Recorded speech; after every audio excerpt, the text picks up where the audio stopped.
And we are live. Welcome, folks, to episode 3334 of the Survival Podcast. It is a Thursday, and we're going to have a fun show today. We're not going to have a serious show today. I talked yesterday about maybe doing a current events type show or something like that. That'll probably happen tomorrow because I am skipping expert counsel tomorrow due to how much inventory I have of expert counsel segments and this being a short week.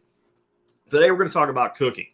And I'm going to give you 16 cooking hacks, recipes, techniques, call it whatever you want to, that will elevate your cooking to the point where I swear to God, if you take to heart what I'm teaching you today and you go through these things and learn how to do them and start incorporating them as what you're already doing, your friends and family will think you went to culinary school. They will think you are a culinary genius.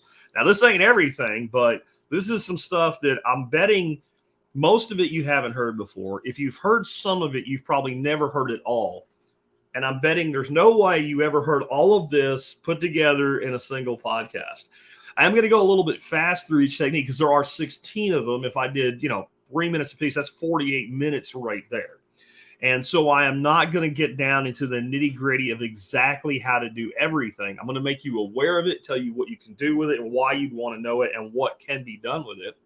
And I think 4 of the ones are things that you might really want a recipe for. So I've actually put together a document that's in a PDF.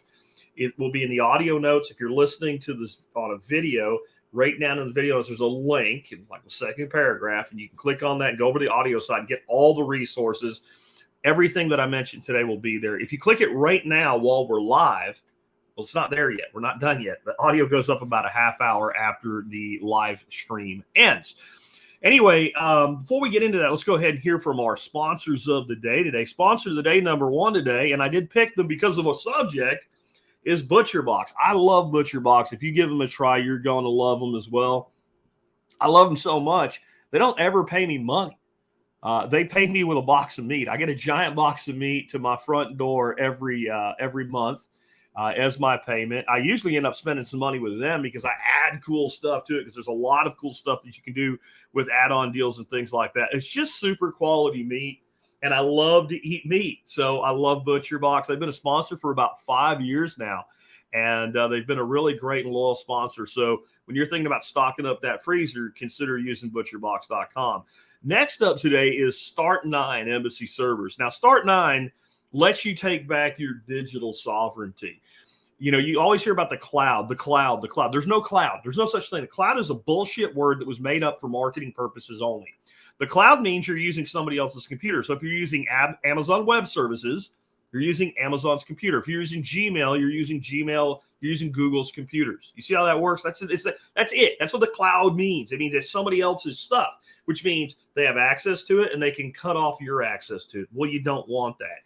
If you start using Start9, you can store all your files so you can access them from anywhere in the world, fully encrypted. No one can get to them, and no one can cut you off. You can also do things like manage your passwords in a way where you maintain complete control. You can set up end-to-end military-grade encryption for messaging services for you and those you choose to allow into your own server. And I mean, this is unbreakable military-grade stuff. You can run your own Bitcoin node. You can run your own Lightning node. And all of this might sound really technical. It's not. If you can use a smartphone, you can use a Start9 Embassy server. And definitely check them out. And remember, they do a discount, and so does ButcherBox for my member support brigade. So if you're an MSB member and you're going to do business with either of these folks, use your membership. And guess what? Your membership will be more than covered by just these 2 sponsors, either one of them. 9% off Start9 Embassy servers, even the lowest end server there, that's going to save you a full year of membership. And if you are getting the ButcherBox discount, it's $10 a box for life. They don't do that for anybody but us. No one but us gets that deal. And so it's definitely worth the cost of membership just to get the discounts if you're going to do business with either one of them. And again, they have been, taking care of us for a long time, both of those sponsors. All right, let's dig into this. Again, for those that are new, I have one good eye and one bad eye, and the good one ain't that great. When I'm multitasking, I don't have a guest, and I'm watching a live chat. If you happen to be in the live chat, if you want me to comment on something, if you have a question, it is very important. As you see the words going across the bottom right now, First couple, 3 words, put them in all caps. I'm just going to hit star. I'm not going to read them. So please, you don't get thrown out of the room or anything for it, but don't use all caps at the beginning of your comment unless it's for me to answer a question or for a talking point for me, because it will make my life, my one-eyed life, a little bit easier. All right, so let's dig into this. Let's start off with, whenever I do a cooking show, I always have the special children in the room that are like, is this a survival topic? Do you eat? Yes. Do you store food? Yes. So shut up. I mean, that's how I feel about it. But I also feel like if we're going to cook, that we should be able to cook in such a way that we're not just able to eat our food, that we're excited to eat our food. And the better we get at this, the more self-sufficient and independent we become, because it saves money.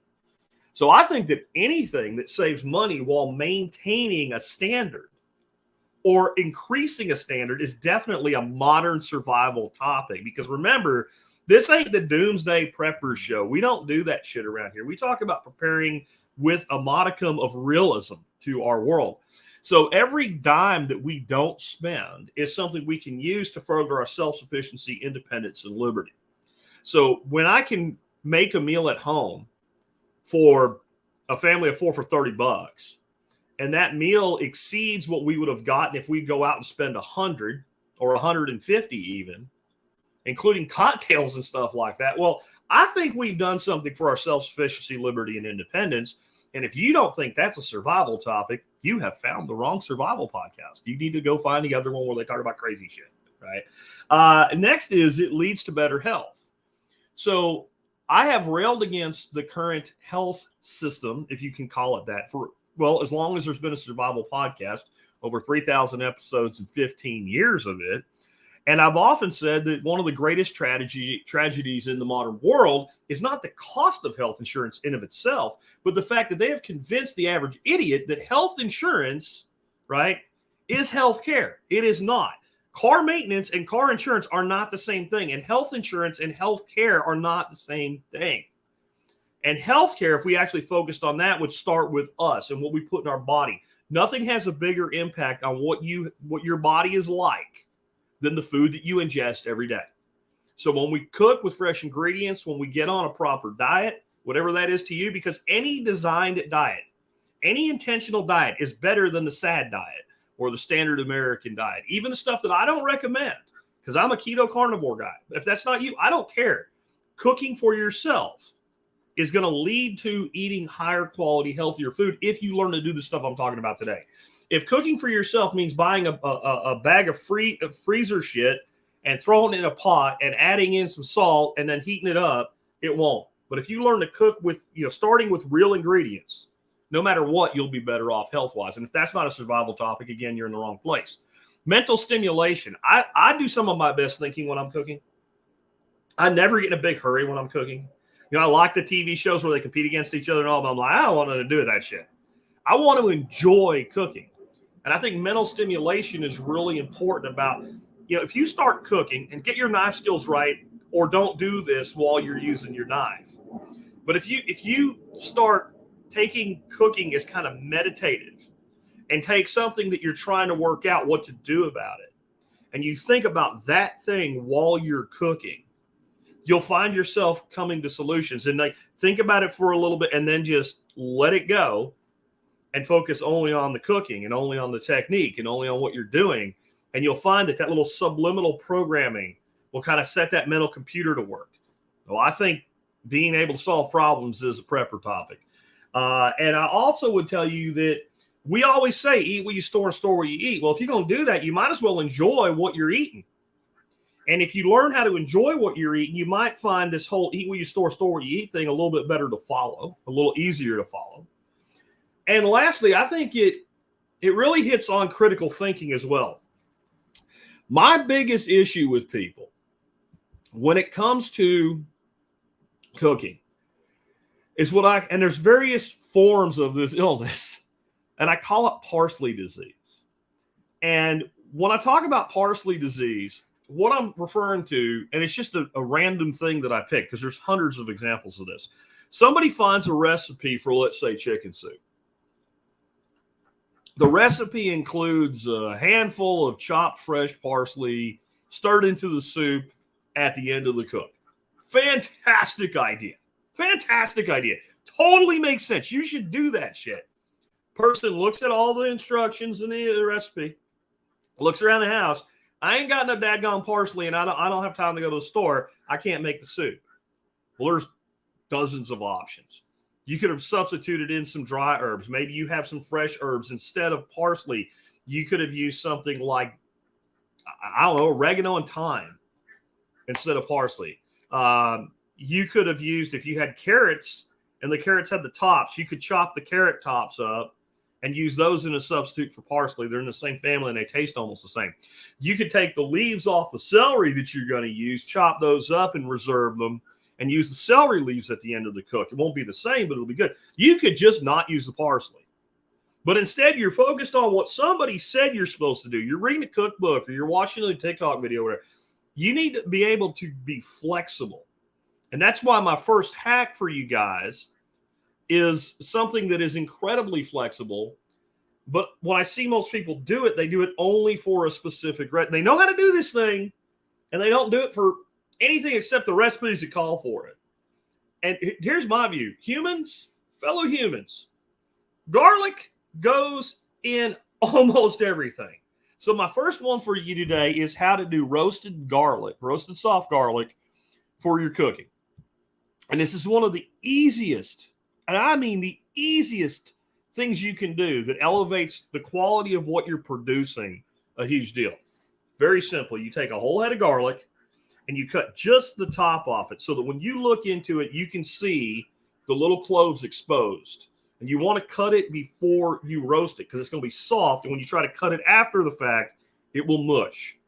You take it and you put it in a piece of foil. You throw some salt on it and you pour some olive oil on it. If you don't want to use olive oil for whatever, use whatever fat you want. You can use a little grease, a little tallow. I don't care. Whatever you want. Fold it up. If you're going to make one, you might as well make at least two. And it does keep in a refrigerator for a few days, so maybe make 3 or 4. Yeah. That's the mindset that you get here, right? Because it's good for other things. You wrap the foil up, and what do you do now? Well, you throw it in the oven at 350 degrees for 20 minutes. That's the textbook answer. Well, what if you're not using the oven today? What if you're cooking, like I did recently, chicken on the grill? Well, you throw it on the freaking grill under indirect heat. How do you know when it's done? When it's soft? When you can squeeze it, it gives, it's done. That's it. So what if you're going to make a great big pot roast in a crock pot? Bundle up some garlic, do the same thing I said, and set it on top of the roast and leave it in there. It will probably take 1.5 hours to 2 hours until it gives, until it's soft. Pull it out. Before you do the next thing, let it cool down. I don't care how many calluses you have on your fingers because it's got oil on it. It'll stick to your fingers. It will burn the crap out of you.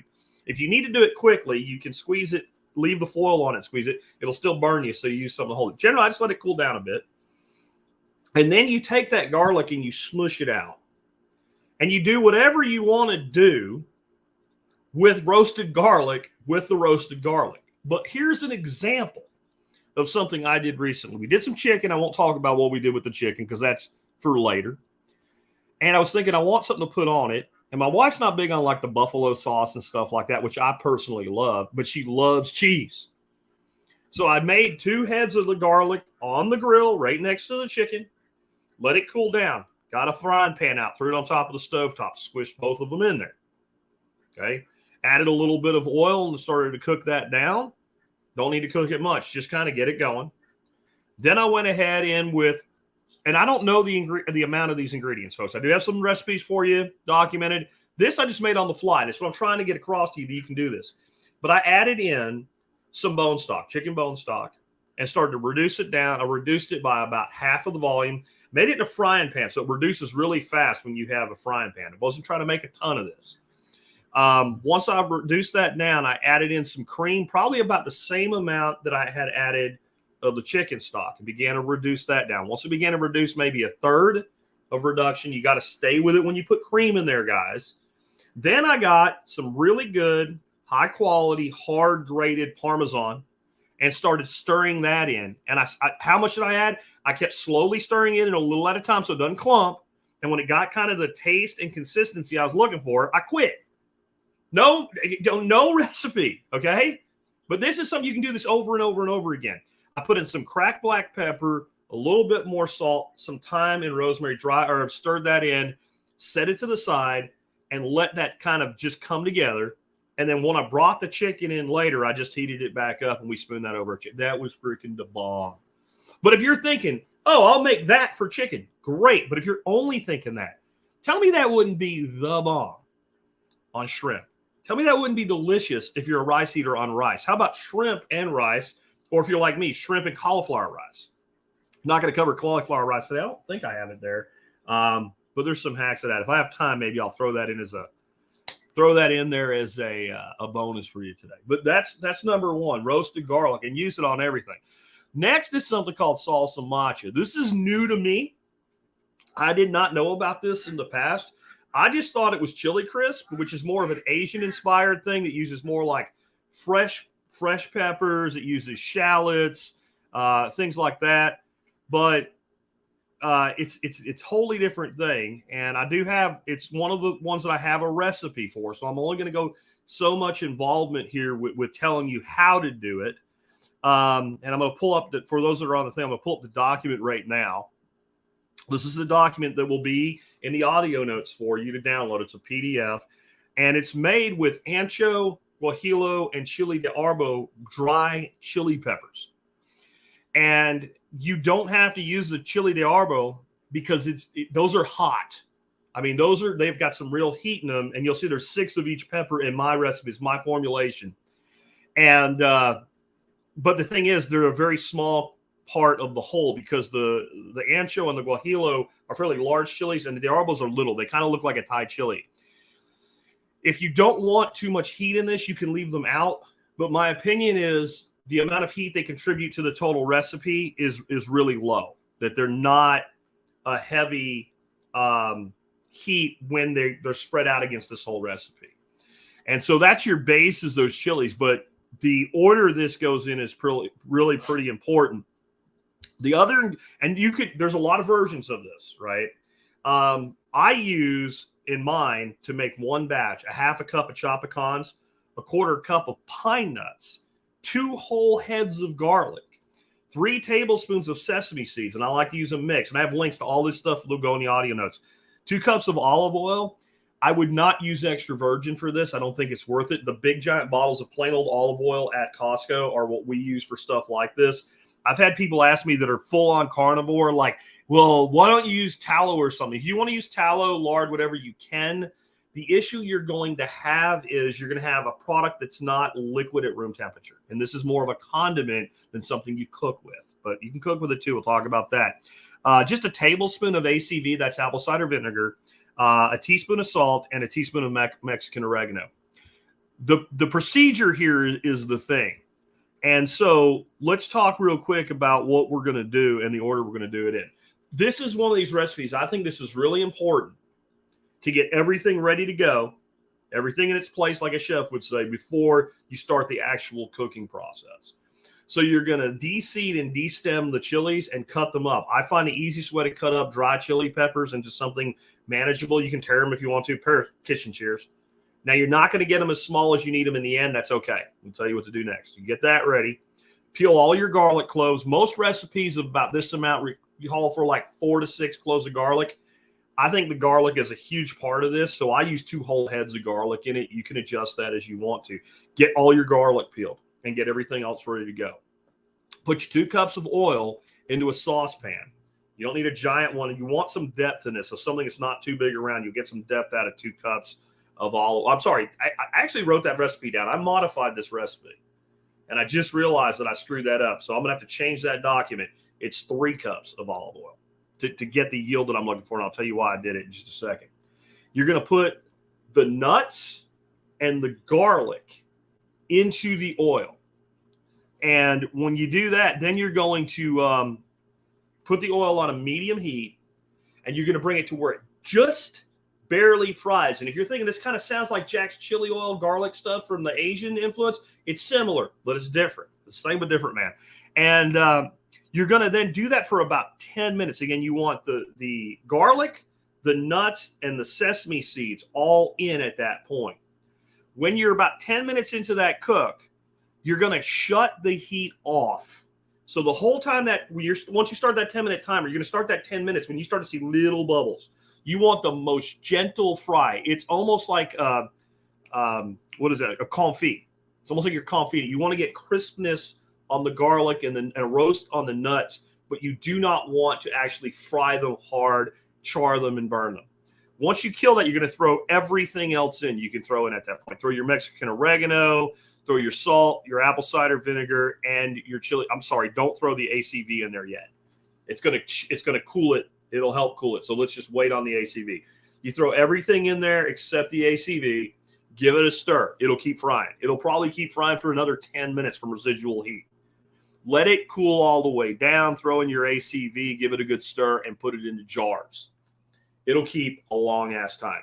If you read stuff online, it'll say that you need to, put it in the refrigerator or whatever. This stuff was made as a storage thing. It's originally from Guatemala. It's kind of where it has its roots. I'm sure they don't keep it in the refrigerator down there. But if you made a lot of it, maybe you want to break it into smaller bits. Now, let me tell you why my last batch, I upped it to 3 cups of oil. Is because I wanted to make a big batch and I wanted some residual oil because the oil is money to cook with. Like one of the things I make with the oil is I'll put down a couple tablespoons of that and fry cauliflower rice in it. And it is unfreaking believable. Here's your hack for cauliflower rice. If you don't want to make your own, which I don't because it's too much time, too much of a pain in the ass, Costco has organic cauliflower rice in a freezer bag, 4 servings in that bag. It says to microwave. If you microwave it, you'll throw it away and you'll never eat cauliflower again. It'll ruin your life. It's horrible microwave. It will stink. It's full of water. You take a bag out, you throw it in the sink. You let it defrost. You poke a bunch of holes in the bag, and then you roll that bag down and you squeeze the ever-loving crap out of it into the sink, and you get all that nasty water go down the drain of the sink. Then you put it into your pan with your oil, your fat, whatever, and you fry it till all the cauliflower stink is gone, until it's dried out quite a bit. And then if you can use any kind of sauce, then you incorporate the sauce. So that's one of the uses for the oil. Here's another use for the oil. Let me see if I can find this picture right here. It is an incredible marinade. So here's something I did with this oil yesterday. I put, and this is another hack we'll talk about in a bit, a dozen shrimp into a chamber vacuum seal bag. I put a couple teaspoons of oil on the shrimp, and I vac sealed the shrimp with the oil. I threw that in the refrigerator, and later I cooked them, and I'll show you real quick what they look like when I put them on a kebab. This is not cooked. This is before they went in. And I just took some red jalapeno from the garden and, shrimp, jalapeno, chopped up piece of jalapeno, cooked that on the flat top, served that with ribeye steak last night. I mean, that was better than anything we would have got if we went out to eat. And I bet you the plate we ended up with, again, ribeye steak, cauliflower rice kind of cooked the way I just said, plus that shrimp, that would have been $100 or more. I paid less than you would for a couple burgers at Five Guys for that whole meal. And that's what this does. That's what this type of thinking with your cooking does. It elevates everything. But on that salsa macha, long way around, the reason I went up to that 3 cups, if you take a 1-quart jar, once it's cooled down and it's all ready to go, you'll end up with almost a full quart jar with, maybe a half-inch to an inch of oil on top of the bulk of it, your chili peppers, your nuts, and everything. And then you'll end up being able, before you even put it in the jar, go ahead and pour off the excess oil. You'll get about a half-pint jar of just pure oil. And so I pour that. So when I have the pot, put a canning funnel in the little jar, and then take a little strainer, a little colander, and I pour it through that and pitch back any of the hards that come out. And then that way, it'll all fit in that quart jar. The recipe I have for you, it will not fit in a quart jar. And if you cut the oil down, you probably will not have enough oil to keep everything submerged in it. So that's one change I need to make in that document before the show goes live on the auto side is 3 cups, not 2 cups of olive oil. But that salsa macha, this is the first thing in my life I ever made. I started thinking about cooking shit just so I could use it. I haven't found anything that I won't put it on. I don't put it on everything because you don't want everything to taste the same. Variety is a spice of life. But let me tell you, I'll sit and be like, well, what can I cook tonight so I can use some? What can I make for lunch that would be good with salsa matcha? And the answer is everything. Eggs and sausage with that on it is the bomb. I took a half-pint jar of it when I had lunch with my friend and his wife and my wife recently on a weekend. We went to a really elevated place, and I bring that jar and I tell him what it was. He got all excited, and he went to put it away. I'm like, don't put that away. We're eating that. And he and I both ordered crawfish pie. Yes, I ate carbs, and I'm not even sorry. I'm still obsessed with that piece of pie. That was one of the best things I've ever eaten in my life. It was amazing on that. His wife had it on some of her stuff.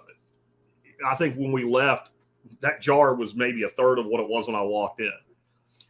If you like potatoes, this stuff like on a potato, especially like a potato that's been like smashed a little bit so it's open, like a fried smashed potato, oh my God. It will change a little bit of your life. Now, there's one thing I didn't give you in the procedure there. It's all in the document, though. And that is once it's cooled down, let me say it again. Once it's cooled down, you need to put it in a blender or something like that. You want to pulse blend it until the chili peppers are broken down to chunky but not huge. Because if you sit there and try to cut it up in advance, it's a pain in the ass and it'll never work. The last batch I did, I tried using my immersion blender, and honestly, I need to take that jar and pulse blend it. The immersion blender just didn't get her done. It just didn't. So anyway, salsa matcha is something you need to know about. Next one is compound butter.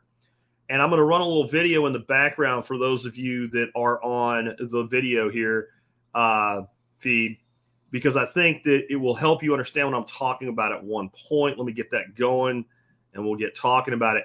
Making compound butter is incredibly easy. This gal's actually using some red wine vinegar in hers. That's not my thing. But what I wanted this video to show you is how to roll it up in saran wrap after the fact. So if you see right now, for those watching the video, all she did was take the compound butter and she put it into some saran wrap, and then you take that saran wrap and you put it into the refrigerator, and you end up with a log of this compound butter. That way you can slice it in usable knobs and do stuff with it. My favorite compound butter to make is blue cheese, garlic compound butter. And it is stupid simple.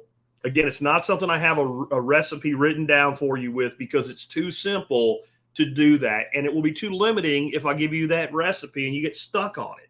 So my rule for making a blue cheese compound butter is, number one, garlic goes in just about anything. So I usually put some garlic in there. And this is actually a place where that roasted garlic works really good. But you can use garlic powder because it will rehydrate with the butter, and that's kind of nice. Or you can just use fresh chopped raw garlic or any garlic you want. But the main two ingredients, obviously, are blue cheese and butter. So you leave a stick of butter out, or more, depending on how much you want to make, to soften. You put it into a bowl. You put about an equal amount of blue cheese in it. And I've seen people use hand mixers and shit. I don't use something that takes me longer to clean it than it'll take me to do it without it. That's my rule. If I'm going to like hand chop, make a mince of meat out of like a half a pound of meat, I'm not getting the grinder out for that. I could be done with the knives before I'm done cleaning the grinder. It takes me longer to get the grinder out than it's worth. Making compound butter with softened butter is so simple. You just use a fork and mash it up. Mix those together, add a little bit of salt, add some chopped garlic, and then take that and put it into that saran wrap. And I'll run that video again for those of y'all can't rewind these shorts. But get it into that saran wrap. And basically, for those on the audio, you just kind of hold the edges of the saran wrap once you've wrapped it up like a tube, and you start pushing it forward. And once you push it forward, you kind of hold on to the ends, and you just pull it back and keep doing it until you get it really, really tight, and it'll make a nice, pretty log of butter. And then, you get those nice discs. So what do you do with this once you have it? Well, what you do with this once you have it is, well, whatever you want. But here's one of my favorite things to do, and what I did with it last night. You take some beautiful, seared, gorgeous steak, and you take one of those knobs and you just put it right on top, and you let the residual heat in the steak melt that over the top of the steak, and it's flipping absolutely delicious. Or you break out your torch, like a little Benzomatic torch, and you put it on top of that steak, and you melt it until it starts sizzling into the steak. What you don't do with it, personally, especially a blue cheese one, I wouldn't throw this in a pan and cook with it. I might like have something that I'll like at the end of the cook, I'll melt it into. I think that would be delicious. But if you cook something like this, you kind of cook all of that flavor out. It dissipates. This is a flavor bomb. Now, I'll tell you another beautiful thing to do with it. If you, like me, are a bored person, you know what's a bored person? A bored person is someone who likes to eat, like charcuterie boards.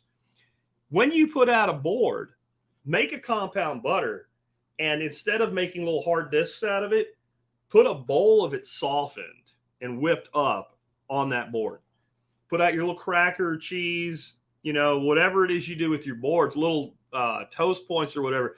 Absolutely the bomb on something like that. But even if you're a carnivore or you're a keto person, you don't want the crackers or anything, a good hard piece of like salami or sopressata with a little slather of that on it. And I said how to do blue cheese. This lady's making an herb. Do whatever you want with this. Do whatever you want with it. I'll tell you a really cool way to like multitask. Make more than you need for your next cheese charcuterie board. A lot more than you need. Leave behind enough for the board and make the roll up for the refrigerator and toss that in the refrigerator and keep forever in the refrigerator. And the reason you want to refrigerate it and make it hard is so that you can cut off pieces and use it as needed. It looks good in the presentation, but it just works better that way. And so compound butter, if you've never made a compound butter, you need to make a compound butter. It will change the way you think about food. Moving on, dry brining. Dry brining sounds complicated. It's not. Dry brining means whatever you're going to cook, put salt on it and let it sit for a while before you cook it. Dry brining can be an hour. Dry brining can be a day. Dry brining can be 2 days. Be careful going much longer than that with most things. You're moving into the world of curing. And so the perfect example of something that will just immediately elevate the second you take on dry brining is steak. If you don't dry brine your steak, I don't know why you're spending money on steak. I mean, if you're going to make a roast or something, I get it. It may not need to be done. It would be better if you did, but it's not that big a deal. But you're going to make a steak on the grill, or you're going to get a really great, carbon steel or, cast iron pan, get it nice and hot. You're going to get your grease going and you're going to do the ladle thing and add your herbs and garlic and all that shit. And you're not going to dry brine your steak. Did you even try? Because let me tell you why you can't, I can't get the sear that I see on these videos and stuff. Where's that sear? Well, the guy takes the knife and he scrapes the freaking steak and it sounds like a piece of burnt toast. It's so crispy on the outside. That's because there ain't no dadgone water there. When you take a piece of meat and it's bleeding water and you put it onto the hottest surface you can get, within reason, most of us don't have a 3,000 degree broiler or some shit like that. They're actually, that's a little exaggeration. There are some restaurants that are cooking with 1,000 degree broilers to cook their steaks, and it's pretty amazing. You don't have one. You need every advantage you can get. So it's always a good idea to take paper towel and kind of blot off steak. And if you're going to season it further, then you season it after that. It's always a good idea. But when you put salt on meat or anything for that matter, it starts pulling moisture out. And some will go back in, but it pulls enough out that you don't have this kind of wet surface. And so when you drop that down, you get that harsh, beautiful sear. The sear I got last night, and I'll talk another piece of that puzzle here in a second, but my God, it was beautiful. I just sat there and looked at my plate and thought, God, I can't wait to eat that. And then I did. It was amazing. You should try it. But dry brining also adds flavor. It keeps things more juicy, and you can do it with anything. You know those shrimp I had up? Okay. They come from butcher bogs. Great quality. But in the end, they're a frozen shrimp. Frozen shrimp always end up, just like that cauliflower rice, with more moisture in them than if they were fresh. Most things when frozen end up with more moisture in them. Okay? And so they end up just not quite so nice. So what I did with those shrimp, I put them down on a piece of paper towel. I sprinkled salt, flipped them, sprinkled salt, threw a paper towel on them, threw them in the refrigerator. All that took about the same amount of time it took me to say it. So it didn't take any real time to do. About an hour and a half later, I went, blotted them off with a dry towel, and put them into that bag with the oil, vacuum, pitch them back in the refrigerator. It took me longer to go outside, push the button on the sealer than it did to actually do the work. And those two little steps elevated that dish so much. That garlic and chili, I can't tell you yet about the vacuum seal reason because it's another hack. But that dry brine on the shrimp, you can do this with fish. You take it another step and you're starting to cure or partially cure. But steaks and poultry to me should always be dry brined 100% of the time. My suggestion is that you get a regular sheet baking pan and you get a cooling rack like for cookies. And then those cooling racks nest straight into the sheet pan. Dry brine your meat and set it on that so it's got airflow underneath it and set that into your refrigerator. You'll get much better results that way because moisture can drip. And you'll usually, when you take it out, you'll see moisture in that pan. All that moisture is now not in your meat because when you take wet meat, you put on hot surface, you get a surface tension of moisture, and now you're steaming the outside of your meat, and that's why it won't crisp. That's one of the best things I can give you. The other thing is when you do this, you'll notice that the meat changes in texture. It becomes tenderized by the salt. It also, like steak, will get a darker red. It looks better because it is. But when you feel it as it dries, it'll get kind of tacky and sticky. So now when you throw your rub onto it, whatever that may be, it's going to stick better for you. And so everything gets better when we dry brine. How much? If you use what you think, eat it. If it was too salty, use less next time, right? If you didn't get the results, use a little bit more. But trust yourself. This isn't hard. Don't bury it in salt, right? There's a salted steak thing. We're not talking about that today. That's a different thing altogether. So take a shitty cut and make it into a good cut. I've talked about it in the past. Let's move on. Next up, on the searing thing. You want to get an excellent sear, something that almost looks like you put a blackened Cajun seasoning on it without having a lot of flavor contribution. So whatever else you've done still shines through. Chili powder, my friends.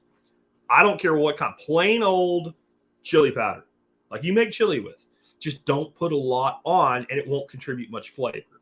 Just dust chili powder. And if you're doing a different rub, put that rub down after the chili powder. Get the chili powder right on the meat, on that sticky surface you made by dry brining. And then go ahead with whatever your other rub is, or just salt and pepper, whatever you're going to do. By the way, when you dry brine, you should be doing it at a level where you can still salt on the outside, but reduce the amount you would use a little bit. But that chili pepper, when you get it on that hot surface and it comes in contact with that fat, it will literally fry the way we fried it in that salsa matcha. And you'll get a crust like you can't believe. You'll get a mixed crust. You'll get kind of that brown crust from everything else. And the chili pepper will almost turn like a dark black, but it won't taste burnt. It is absolutely gorgeous what it does. Chicken and steak especially, but shrimp.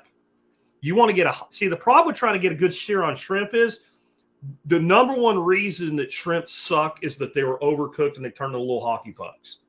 So you can only keep that shrimp on a hot surface for so long.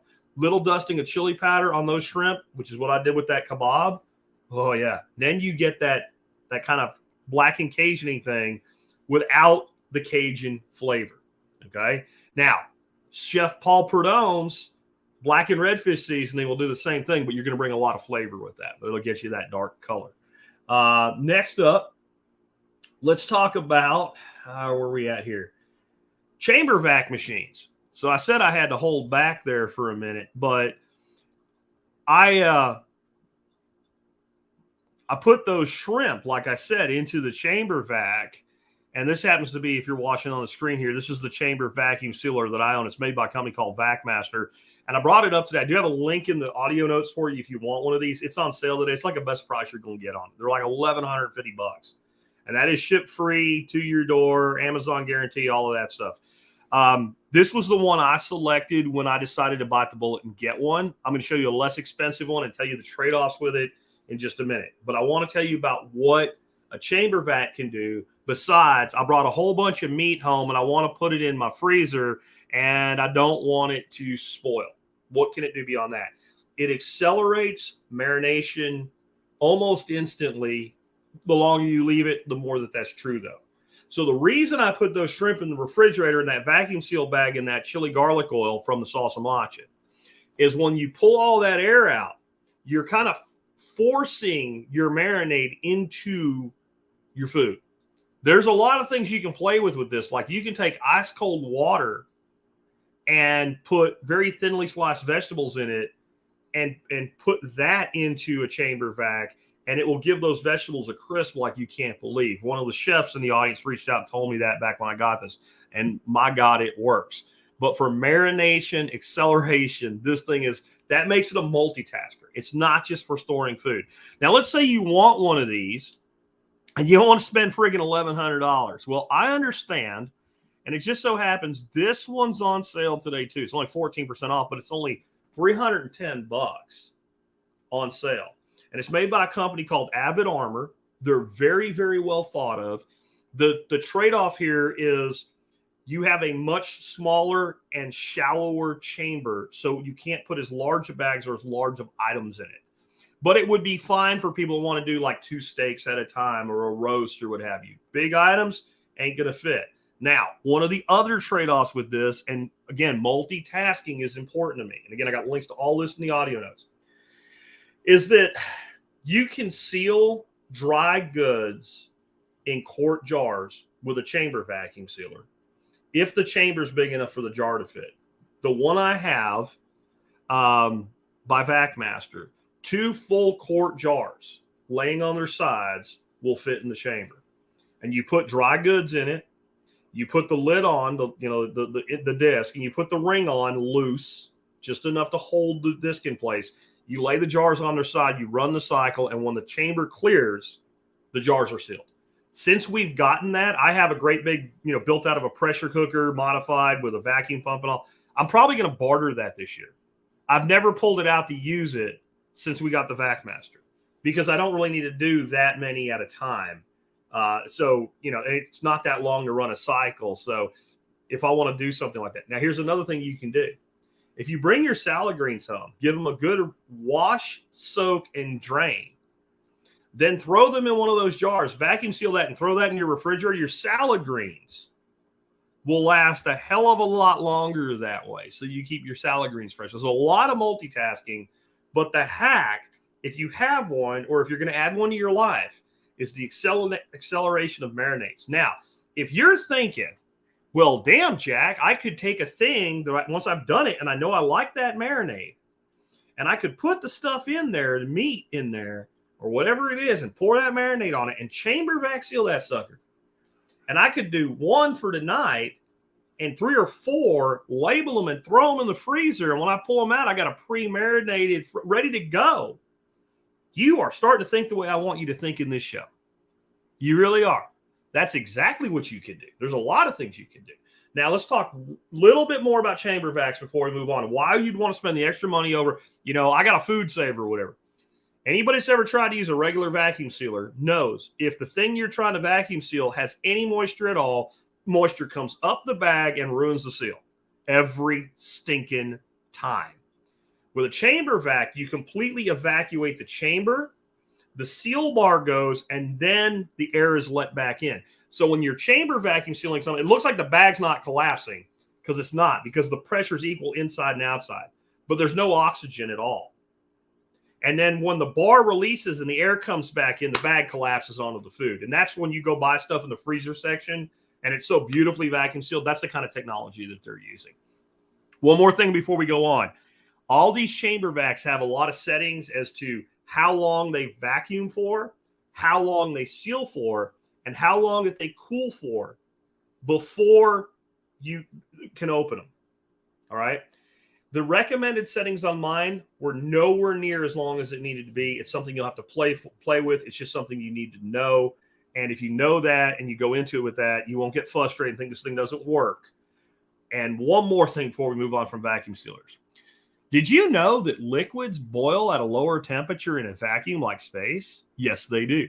So one time I was making a whole shitload of a garlic onion cream sauce for workshops last year, okay? For the fall workshop. And I let it cool down to where it was like warm, but it wouldn't even burn. Like you could have held it in your hands and it wouldn't have burned you. And I put about a half a gallon of that shit into a bag and stuck it into my chamber vacuum machine. And I spent about an hour cursing and yelling and being pissed off and cleaning out a complete disgusting mess. It was probably about 95 degrees still when I stuck it in there. And it was a half a gallon. It immediately went to a boil and it exploded inside my chamber vacuum machine. Don't do that. That right there just saved you a bad day and 6 beers and a lot of cuss words. All right. Moving on from there. What about waffle irons? Now, I've talked about using waffle irons to make things like chaffles and things. And I recently brought around the waffle cone maker, which is basically a waffle iron that's much thinner for doing wraps, like cheese wraps, egg and cheese wraps, using pork rind and egg to make basically taco shells. And it's, it's carnivore keto because you can add other things into them. I talked about chaffles and adding things like almond meal to get more of a bread-like texture out of them and all. And they do all that really well. But if you ain't keto, other than the fact that chaffles are really freaking good, you probably don't care. Did you know you can do more with a waffle iron than make waffles or chaffles or keto wraps, though? What about cheese wraps? I mean, you might want a cheese wrap, not because you're keto, just because you want a cheese wrap. It's literally this easy. A little bit of lubricant on your waffle iron, and specifically your flat iron, the cone maker that I recommend. You throw a handful of cheese there, whatever kind you want the wrap to be, and close it. That's it. When you open it up, that'll peel right off. Set it on a paper towel to drain the excess oil that'll come out of the cheese, and you have, as long as you don't cook it too long, you have a flexible cheese wrap. What if you want to just do something because you don't care about your health at all and you just want to do something fun? You take a flour tortilla, put it in there, put a handful of cheese on it, and close that. And you will make an amazing, like, open-faced quesadilla out of that, which could become a taco or a burrito. That would be really cool. There's a lot of things you can do with it. Do you know that waffle irons do a great job of cooking bacon? They really do. Now, I would set it on something so your excess grease has a place to go. Because if you cook enough of it, some of it's going to come out. You need to dry it off when you're done. But it makes really good bacon, especially when you just want a little bit of bacon to go with your breakfast. Yeah. You can make a couple, 3 pieces of bacon. You're keto. You want a BLT, bacon, lettuce, and tomato sandwich. And you don't want to do a chaffle BLT. You just want a BLT, no bread. Take your bacon and make a weave. I can't go into how to do that, but basically make a weave of your bacon and set it on your waffle iron and close it. Do that twice and make a BLT, and the sandwich is the bacon.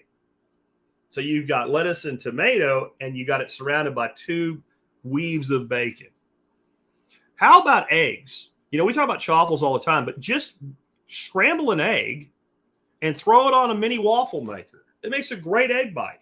You want to have some stuff in it. Let's say you want some sausage and jalapeno egg bite. That's what you would like. Have a sausage cooked already when you do this. Mix up, scramble your eggs. You have to play with it to figure out how not to put too much in. Put your egg there, throw a little bit of jalapeno and sausage on it, and close the waffle iron for a couple minutes. You get a beautiful egg bite. Beautiful finger food. You know what's good on that? Jalapeno cream cheese and a sprinkle of Trader Joe's, everything but the bagel mix. There's a ton of stuff you can do with waffle irons. It's quick cleanup. It's quick prep work. It's for those of you that need quick, especially breakfast. It's just freaking awesome. And I do have y'all's questions. Wild Blue Whippets, K-Bonk, and Bill, I got y'all's questions started, so you don't think I'm ignoring you. We'll come back to them at the end. Next up, baking powder on chicken skin. See, I'm giving you some of the stuff spread out, and I'm using the same example. So remember that chicken that I talked about that we put the garlic parmesan on? So my wife wanted wings that day. And I went out to the freezer, and I remembered that my last shipment from Butcher Box had a couple packages of drumsticks in it. So I went back inside. Would you be okay with drumsticks, honey? They're bigger, they're easier, it's less work for me. She said yes. So I'm like, all right, drumsticks. I got a pack of drumsticks out, and I'm not going to tell you the next step until later. But, of course, I gave them a dry brine, all right, salt and a dry brine. Then I seasoned them up, but right before I put the rub on them, I took about a tablespoon of baking powder. And if you're like the keto police, yes, there's carbs in there. But the amount of carbs over the entire batch, which we're not even done with yet, was like 14. So maybe 1 to a leg. And it's probably not even that. I think there was 18 legs, 14 carbs of baking powder. So less than 1 per leg. You sprinkle the baking powder just a little bit all over the chicken skin. Okay. And then you let it'll disappear, maybe massage it in a little bit and let it sit. It will vanish. You'll think you didn't put any on it. Then put whatever seasoning you want on top of that and cook that chicken. I don't care if you fry it. I don't care if you pan fry it. I don't care if you oven bake it. I don't care if you do indirect heat on the grill, which is what I do with it. It will be the crispiest chicken skin you have ever had. Ever. And whatever you do with it, it will. So like if you say, well, I had, deep fried chicken and it will make deep fried chicken skin crispier.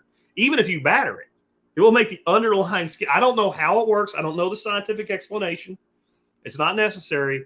All I know is it works. And my understanding is the genesis comes out of Korean cooking, Korean fried chicken. They were kind of the ones that came up with this hack. I'm sure other people did it too, but that's where I know it from. And it works freaking amazing. Let's go on so I can complete this chicken one. I'm actually going to skip one of my bullet points and come back to it. If the next one I say after this doesn't have something to do with mustard, y'all in the live feed, keep me in line and remind me to go back to it so I don't lose my place. So those chicken legs. I'm about to tell you how to take drumsticks to another level, and all you need is a knife. Anybody here in the live chat ever hear of butterflying chicken legs? It's really easy. You turn the chicken leg until you find kind of the place where the bone is the closest to the surface. It's kind of the backside. You take your knife and go right down to the bone. You don't debone the leg, though. You kind of cut on both sides of the legs and you push it till it's flat so that one side you're looking at meat and the other side you're looking at skin. This makes it flatter and more even, and it will cook better. You do everything that I've talked about up to now, the dry brine, right? And the crispy skin using the baking powder, and you just took, honest to God, this is just a beautiful thing. You use whatever seasoning you want. I can't even remember what I seasoned them with. I think I had a pre-mix seasoning that I had made for other things. It was more kind of going towards Southwest Tex-Mex seasoning with some chili powder and stuff like that's what I used on. And well, I can't tell you because it's another hack that we'll get to in just a bit, but indirect heat on the grill. And you cook them till they're done, and that skin will be beautiful. And here's a couple of things that are going on with this. One, when you pick that up to eat it, it's really easy to eat because you flayed it open, so you're just kind of eating it off both sides. Two, you're still cooking it on the bone because you haven't deboned it. So I do believe that food tastes better cooked on the bone. But who here has made chicken and you got great crispy skin, with an indirect heat or an oven or something like that, but halfway through your cook, air fryer, whatever you're doing, convection roast, I don't care. You went in and you just did what they say. You took stuff out, you flipped it upside down, you turned it, and the top skin was beautiful and the bottom skin was kind of sad. And you put it back in, and when you take it out, the top skin's beautiful and the bottom's, it's not as sad as the first time, but it's not what you were looking for. Well, when you butterfly a chicken wing, okay, one side's skin, one's not.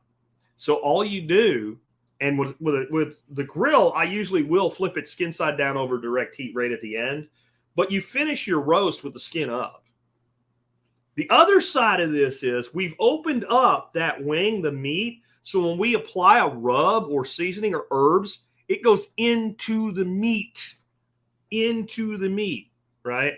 I got your question there, K-Monk, and that one is, it depends on what you're looking for, but it's not really that important. It'll work out either way. Just make sure you finish it with skin up if you're doing indirect heat. If you're putting it over direct heat, anyway, we'll come back to that. But you're letting the flavor get into the meat. So you can even do this if you just want to be kind of funny. You can use one type of rub on the skin and another type of rub on the chicken. Why not? That would be kind of fun. Oh, you want to take it to another level? Well, you could do something like get something like gochujang, which is Korean chili paste, and make a baste with that. Mix it with maybe a little bit of soy sauce, a little bit of beer to thin it out, and then right at the end, paint that crispy skin with that. Don't worry about painting it on the bottom. Let the contrast have like a salty, savory thing going on and a little bit of sweet heat on the top. Like, don't be limited based on what I did, because I made the Parmesan garlic sauce on top of that, and that was the bomb too. But that's what just knowing what to do with a knife can change. So everything else, if you made that chicken, those chicken legs whole, that way they would still be good. But you would never get all the skin crisp, and you would never get the flavor into the meat the way you can. And if you're thinking, Jack, should I butterfly it before I dry brine it? Yes, you should. And that, if you're thinking that, then that's the kind of thinking I'm trying to get going on in this show today. When you open that up and you give it that salt, the salt's going to penetrate into the meat a lot better than it will through the skin. And so the salt's going to do one thing to the skin and a kind of a little bit of a different thing to the meat. It's not going to make the skin tender. It's going to dry the skin out. It's going to help tenderize the meat. All right, we don't need the skin to be tender. It's already tender and delicious. Moving on. Mustard. I didn't blow it, so now you don't have to tell me. How about, have you ever heard of mustard caviar? Mustard caviar? It isn't what it sounds like. It's just a fancy name for whole seed mustard. And there is a whole school of making caviars that are not made from fish eggs. That's obviously real caviar. I can't get into it today, but I've seen people do things like make caviar out of tomato water or caviar out of coffee. And it involves using agar and chilled oil and a bottle, and you make the stuff up and you drop it a bead at a time into the chilled oil, and then you strain it off and you get these little beads that pop. Okay. This is the freaking easiest way I know to get that experience. And so this is one that I do have the recipe for in today's episode notes. And I will bring it up for you right here. And this is my recipe. I've worked on this a while to come to this. And this one's gilding the lily a little bit, because here's what's in it. 1/2 cup of yellow mustard seeds and 1/2 cup of brown or black mustard seeds. I use both. So yellow is a much more mild mustard, so I don't want to use like a third, a third, and a third. I use basically 1/2 cup of yellow and then 1/4 cup of brown and 1/4 cup of black. 1/2 cup of white wine, 1/4 cup of rye whiskey. You don't have to put those in it, but then you need to substitute 3/4 more cup of water or something else, because you need something for the mustard seeds to absorb. 1/2 cup of water and a teaspoon of salt. And then the instructions are there. But the instructions are basically, you mix it all together. You put it in a jar, and you let the mustard seeds rehydrate for a couple of days. Then you add the salt. The salt's the only thing you wait to add till the end. You mix the salt in, and then you're probably in a bowl, something that's easy to work with when you're doing this. Go ahead and transfer it to jars. Just makes a couple jars and throw it in the refrigerator. Keep probably longer than you will once it's in there, because you've got the alcohol, you've got the acidity from the vinegar, you've got the salt. It's a very well preserved thing. Now, why would you want to do something like this? Why not just go buy yellow paint mustard? Because it tastes like ass. That's why, because it's not very good. But remember, we were talking about charcuterie boards? This stuff on a charcuterie board is the bomb. And I had forgotten all about doing this. I hadn't made this forever. And I went to a Bitcoin meetup recently, and we ordered a charcuterie board for the table. My wife and I ordered one. And I'm like, oh, yeah, I forgot. And it turned out that the stuff they had, the owner of the place made it himself, but he wasn't there, so I couldn't ask him how he did his. But what happens when you make mustard this way, it's a totally different experience. If you don't care for mustard, you may or may not like this. But just because you don't like mustard like on a sandwich doesn't mean you won't like this, especially if we're not talking about a good stone ground mustard. We're talking about yellow paint. Yellow paint mustard has no place on this planet except for rubbing like a brisket or a pork shoulder to make a rub stick, and then you cook the flavor out of it, or making a crab cake. Yellow paint mustard does not go on food, as is infinity. It's awful. I will fight you on it. But this stuff, when you bite into it, those, just like caviar, they pop. And it's this huge pop of flavor. And you got the whiskey and the white wine. And, you know, when people talk about cooking with wine, they say don't cook with a wine you wouldn't drink. And while I'll agree, they always try to elevate that to like where you're using like like a $25, $30 plus bottle of wine to cook with. I don't believe in that. I don't think that makes any sense whatsoever. I cook with like $8 to $12 bottles of wine if I'm going to cook with wine. Like if you're going to do mussels with a white wine and garlic sauce, you know, your typical bottle of Kendall Jackson or Robert Mondavi or something, your lower end white Chardonnay will do great for that. Because you're not cooking this, I would use a decent rye and a good white. Like, again, you have to go like stupid expensive, some sort of white, you know, Burgundy or something like that from the south of France. And, you know, it's a $50 bottle of wine, but like a good Kendall Jackson, like an upper end Kendall Jackson Vintner's Reserve or something like that. Because you're going to taste that flavor come through. I don't put sugar in mine. I don't see a need for it, but it does give some balance. In the recipe guide, I give you kind of some ways to factor that in. The truth is, if you put a tablespoon of sugar into that recipe, you're never going to eat enough of it to realize more in the carb out of it anyway if you're an anti-carb person like me. So don't not do it because I don't do it, but you might want to make it and split it in half and try it both ways. Why not? Learn from your own experimentation. Moving on, how about flavored salts? I also have a recipe for you on this one. I'm not going to pull it up on the screen because it's not necessary. For a rosemary salt. Now, I found a dude that claims to be the source of this particular recipe online. I've seen it a lot of places. I don't remember where or when I found it, but to give him credit, I have a link in the notes today to his version of how to make it. I love what he does, but I have one more step that I add. So, and I also want you to realize this is a rosemary salt, and it also has garlic and sage in it, but you can make any flavored salt you want. Rosemary and thyme is very good. A basil salt is very good. A celery salt is very good, but it requires an extra step that I'll give you in a second. But basically, this is a 5-minute process. You take a food processor. I use my little mini food processor. I'll add that to the notes because I know I didn't today. That basically it's an immersion blender and a mini food processor in one. I don't think this is worth getting out my big Proctor Silex for. But you could use a Nutrient, you could use a regular blender, you could use a Vitamix, you can use anything you want. You put salt, in this case about a cup, into whatever you're going to grind it up with. You take your herbs and your garlic and you add it to your salt and you spin it around really, really fast until you cut up all the herbs and incorporate them in the salt. That's it.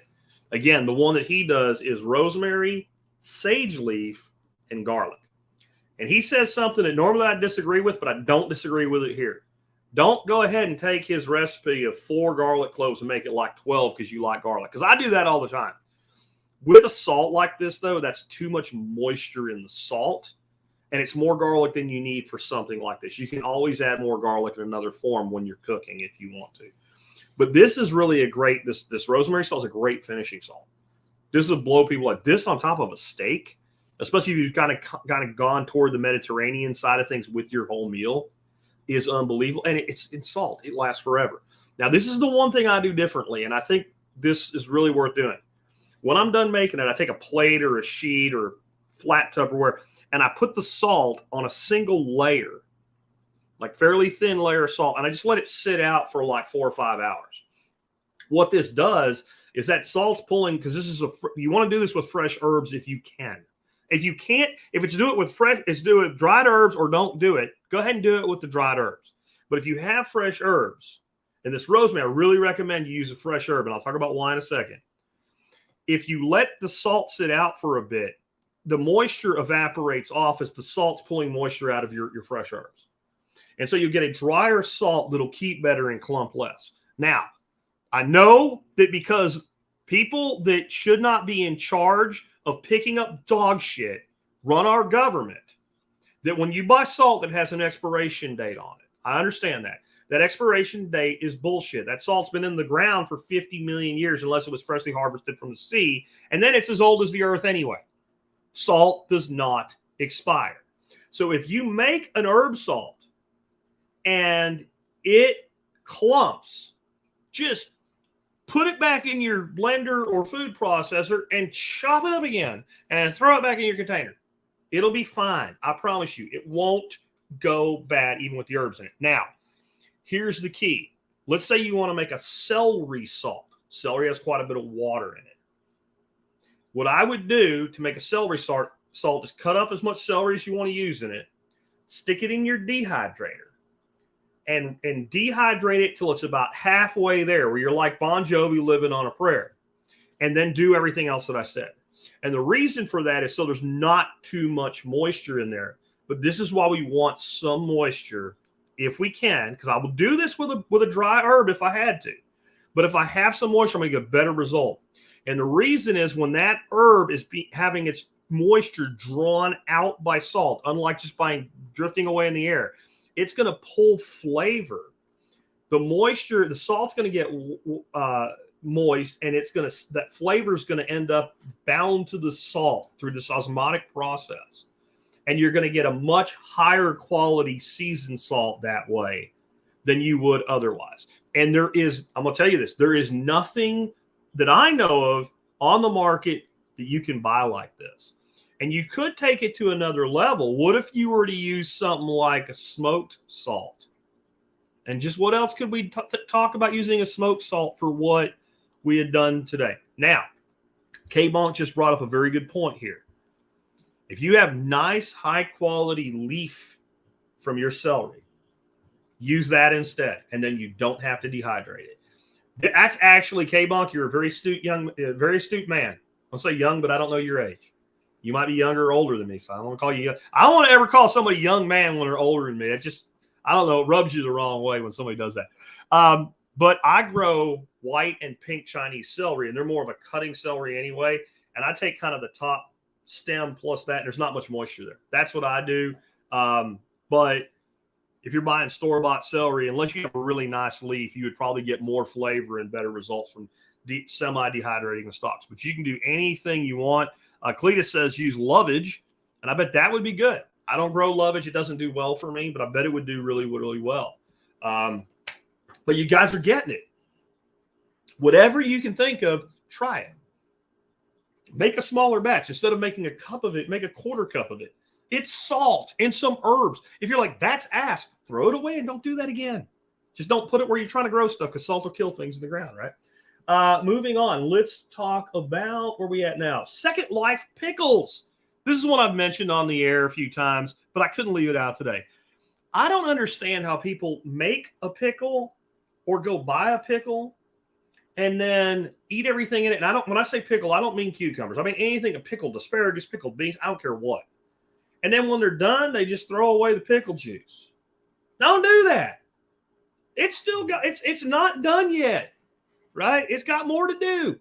One thing you can do, and this is another bonus, and you should sometimes, is you pour it on chicken and marinate chicken in that, especially in a chamber vac bag. It'll work even better. You know, when you get chicken like from Popeyes and it has that amazing juiciness in it, that's part of the secret. That's an old Southern hack, is marinating chicken in pickle juice. I think the first fast food place that really perfected that was Chick-fil-A, if I'm not wrong. But I also believe like Second Life pickles. What's Second Life pickles? That's where we take something, we just put it in the pickle juice from the last batch pickles. And this is really great for you guys with gardens that are homesteaders, because what inevitably happens is you get this really prolonged, small kind of foraging level harvest. Most of us aren't building mini farms in our backyard. That's how I grew up. My grandparents in Pennsylvania, our garden looked like a market garden for a spin farmer today. You had a row of tomatoes and a row of cucumbers and a row of broccoli and a row of green beans. And like, I'm talking like a 50-foot, 4-foot wide row of everything. And there were a few things like maybe we had, green beans on one side and wax beans on the other or something like that. But most of it was a full row. And my grandparents were full-on homesteaders. My grandmother did lots of canning and stuff every year. Me, I don't want that in my life. I'm an animal-based diet is what I am, especially now. And so what I want is I want to go out today and I want to pick a handful of yard-long beans, and, you know, one cucumber for a salad and a couple jalapenos to cook with my dinner, with my shrimp. And most home gardeners, that's kind of where they're at with it if they're not into the big time food preservation side of things. So what happens is you go out and, like, if you grow what I do, which are mouse melons, which I love, which are a little cucumber melon. They look like a watermelon with stripes on it that a mouse could hold. That's why they call them that. They're also known as Mexican sour gherkin. They make an incredibly good pickle. I get a little handful every day. And then the heat gets really high and they stop producing. And then I get a lot more at the end of the season. Well, all I do is I go out, I pick some, I eat a couple, I bring them in, I rinse them off, and I throw them into a jar that had pickles in it. And now I've got a full jar of them. They're an awesome freaking martini garnish, by the way. They're also an awesome freaking garnish for Bloody Marys. And they're also just awesome to eat. They're awesome in a salad. There's a lot of things you can do with them. But all I've done is pitch back. And yet you can, like, if you get pickled jalapenos, now you've got a spicy brine. Now you can put that on your chicken, or you can back pitch things that you want to pickle. Those yard long beans, if you guys grow the Asian long yard beans, like the red ones or the green ones, you just cut them the length of the jar and stick them in there. And just put it back in the refrigerator. That's all you have to do. You don't have to always can something to pickle it or whatever. Just pitch it into the brine and everything will be fine. Now, I am of the school of thought, the next time that's wiped out, I'm not big on third life pickles. That's where it becomes a marinade for something else. The dog's losing her mind for some reason, but she'll just have to deal with it. Moving on, beef tallow for searing. Now, I've brought around as an item of the day several times. South Chicago Packaging has a big giant tub you can buy of Wagyu beef tallow. I don't care what tallow you use. It's going to work really well for you for searing. But this stuff, for the money, is the bomb. The flavor that it has, you know, using Wagyu tallow. But last night when I made those steaks, so again, we're talking about layering these techniques together. I did them on a Blackstone. So you're already like primo for searing. But I laid down like a tablespoon of that beef tallow, took my spatula and spread it out, and then took those dried, sticky, dry brined, well-rubbed ribeyes and boom, right down on that Blackstone. And I only ran them like the first time for like 90 seconds on one side. And when I turned it, it was already gorgeous. A little bit of that chili powder on there, guys, to get that extra bit going on. Turned it over on the flat cap, got mine to where it was just barely cooked. Off it came. Left the wife's on to ruin it. I'm sorry, that's how I feel about my wife. Likes medium well. Got hers to where I knew it was done, and they were gorgeous. You can get a great sear without the beef tallow, but you get the best sear, in my opinion, with beef tallow. There's a lot of other things you can do with beef tallow as well. But I highly recommend if you like this kind of stuff, that you give that Chicago product a try, Chicago Packaging. I don't remember how much it is. I have a link in the show notes, but one tub of it lasts a long time. On that product, if you read the reviews, again, they allow God's special children to write reviews on Amazon. And it's important that you keep that in mind. You'll see people saying like some of it was missing or whatever. Wagyu tallow melts at a much lower temperature than, let's say, regular beef tallow or lard or what have you. If you touch it and it starts to melt in your fingers. It's that easy for it to melt. Way lower than butter. So what happens, it gets shipped around, turned around, tossed around in boxes. It gets melted and resolidifies, and it kind of shapes different ways in there, and it'll look like maybe it's not missing. It's packaged by weight. So it's a great product. Every one of you guys that have used it have told me it's a great product. Next up, here's what I got for you.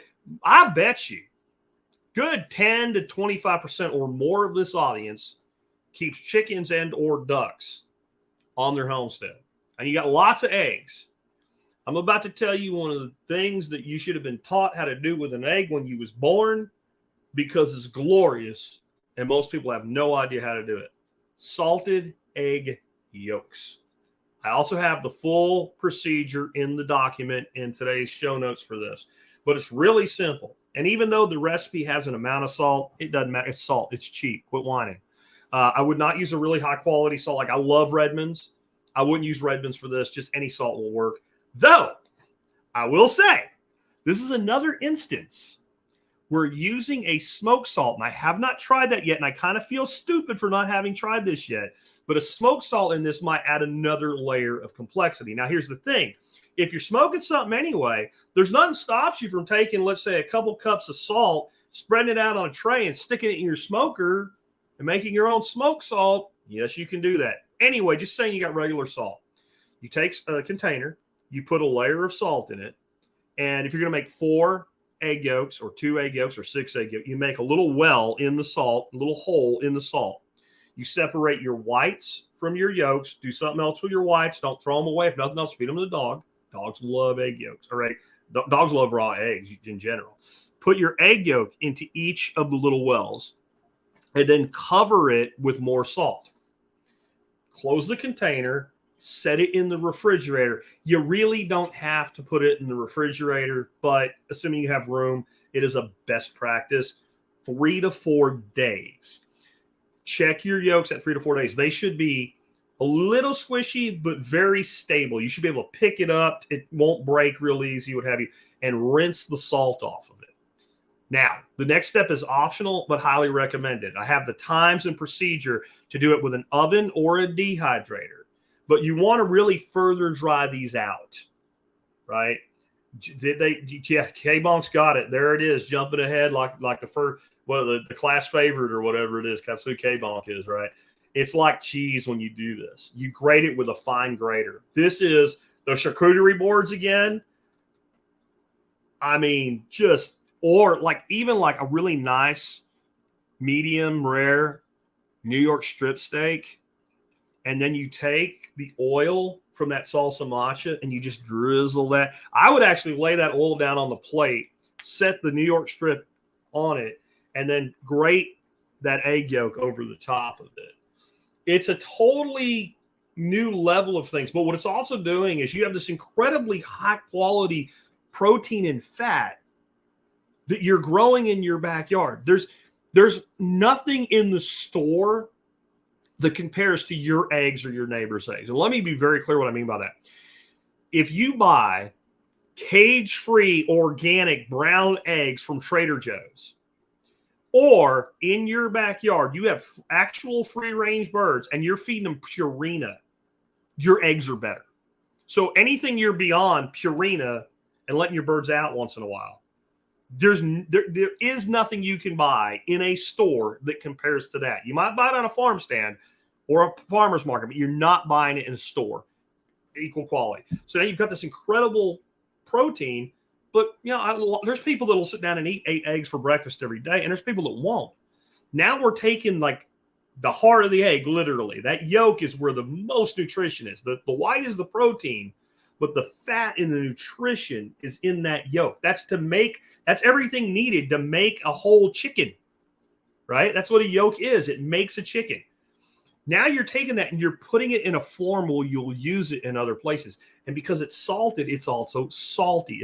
If you do it right, it's about the salt level of like a good Parmesan, right? It's not like straight salt. If it's straight salt, you probably left it too long. It turned into a rock. But it has a salty, cheese-like flavor. And when I was putting this together today, I thought to myself, why, Jack? Why have you never, ever put smoked salt in there?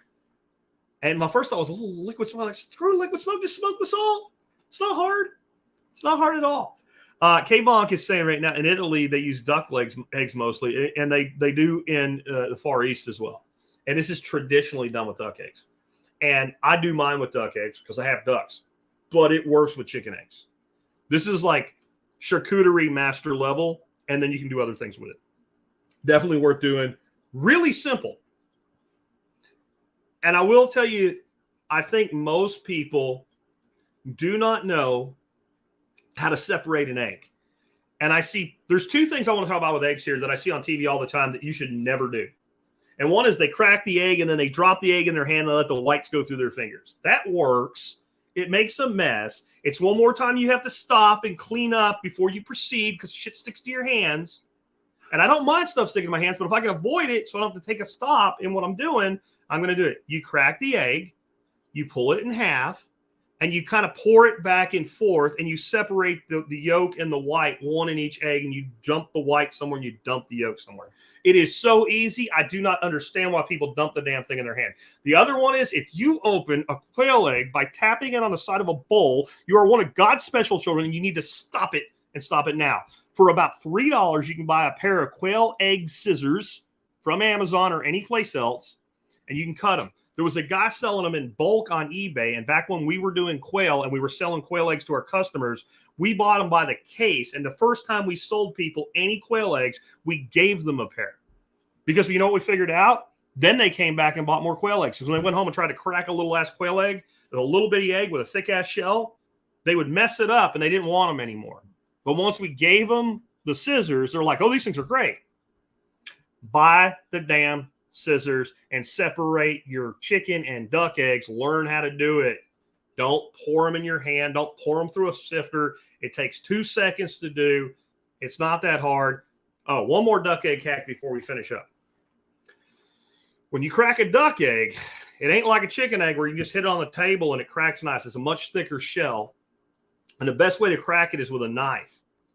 Crack it with the back of the knife so the blade doesn't cut into the yolk and ruin your yolk if you want the yolks whole. If you're making scrambled eggs, it doesn't matter.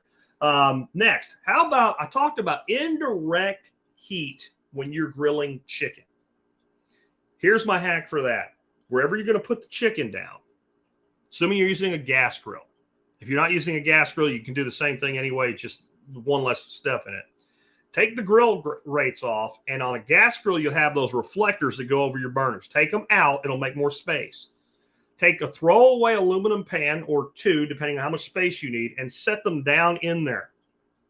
Now you can put your chicken, your ribs, whatever that greasy thing that's going to render out all that fat on the grill. And instead of it going down in your grill, and next time you turn that part of the grill on having a grease fire, it all goes in the pan, and when the pan's got enough grease in it, you just throw it away. Easiest damn thing ever. Now, what I do with my grill, I have a huge Weber. It's 6 burners. Yeah, 6 burners. I'll put the 2 or 4 outer burners on either side for indirect heat and control my heat from there.